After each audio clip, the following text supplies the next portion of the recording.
I mean, it is a pretty good slogan, right? Nathan Kane can feel no pain. So the new movie Novocaine, it was a lot of fun. I mean, I genuinely enjoyed it. It was hilarious. It had a lot of great moments, But as I said during my review of Companion, because Jack Quaid played Huey in The Boys as one of his is like practically his breakout role. Everything he's done ever since, he just feels so Huey, right? He just feels got this Huey vibe to it.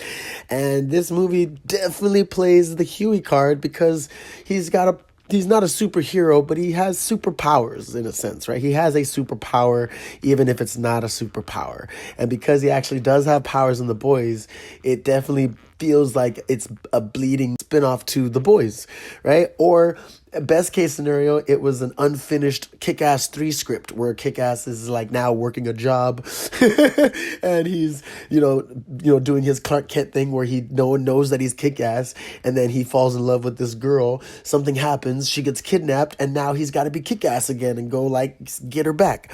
It's like it was very similar to both The Boys being something of The Boys and something in the Kick-Ass universe. But again, Jack Quaid, he's a good actor, and I still like seeing him around in things. He was fine in Companion, he was fine in this, but it's just because he's been Huey, these just seem like such Huey films, such Huey roles. You know what I'm saying?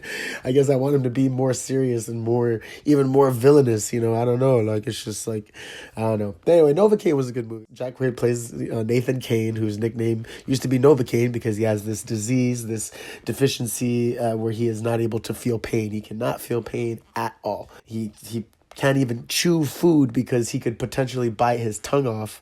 And if he bites his tongue off, he wouldn't even know. He would just chew it up and then realize he can't speak and there'd be blood coming out of his mouth, but he can't feel that.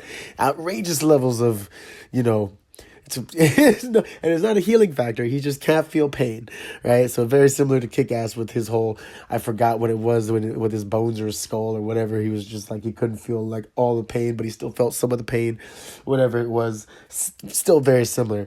But so here, yeah, he falls in love with this girl that works at his bank, right? He's a assistant manager at a bank, and they end up going out on a date, and he ends up falling in love with her, and pretty much the bank gets robbed like the very next day, and she gets kidnapped, and he just goes on this journey to save her by fighting all these different guys and just putting his body pretty much through hell because he can't feel anything, but he ends up getting to her to save her, and it is a pretty good movie. The twists and turns throughout it, the scenario with the bank robbers and everything, and how they're trying to escape, and it was great. It was a very good movie. The cops are on their tail and thinking he did it because they're following a trail that he's leaving behind where people are dead, and he's like never killed anyone in his life, but he's a super nerd, where he's killing things online, in video games and stuff, but never in real life. And now he's got this string of bodies behind him, and the cops are kind of just following him along. But it was good. It was a genuinely fun movie, and Jack Quaid was awesome in it. The girl that played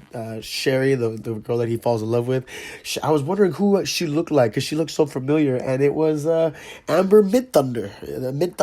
She was in Prey. She was the main chick in Prey, which was hilarious because I'm like, oh man, look at her in actual clothes, and like look at her like as a normal person, not an savage Indian that's trying to take on predators. So but she held her own in this. It was pretty cool. And then you had Ray Nicholson, Jack Nicholson's son, as the villain. What is it? Nate, who's like, oh yeah, his name was also Nathan. So you had Nathan Kane and then Evil Nathan, and he's the bank robber. So that was cool. I haven't seen Smile 2, but apparently he does pretty good in Smile 2 as well. But hell yeah, Jack Nicholson to having one of your sons start acting and stuff. It's awesome. And then you had Jacob Batalon, who played Ned in Spider-Man movies, which was awesome. His role as Roscoe, who was Nathan Kane's one and only friend because they were friends online, playing video games and stuff, and then they were friends. They hadn't really met each other, and then they ended up meeting each other in the movie. But it was just great. Like their whole interaction was awesome, and the ending with Roscoe was awesome. So I would definitely suggest to watch it. Novocaine, it's fantastic all the way through. It definitely keeps you on your toes, and it's an enjoyable movie. It's just like I said, because he played Huey in The Boys, everything he does just seems a little Huey. And this movie, whole lot of Huey. And I could totally see it being an episode of The Boys, or how The Boys would have even started off, or if now that he has powers, he got amnesia and then didn't know who he was, because it just feels like that. And as for the Kick-Ass script, that's just funny, because it would be hilarious if, Aaron Taylor Johnson sees this and he's just like, you know what? I want to make another Kick-Ass movie where I'm all grown up. That'd be awesome though. I would totally watch it, because it'd probably be pretty badass. But yeah, definitely go check out Novocaine. It was a lot of fun. Definitely enjoyable. But yeah, this has been Ghost and Craig. Thanks so much for tuning in. Like, share, and subscribe. And I'll catch you guys in the next one. Peace.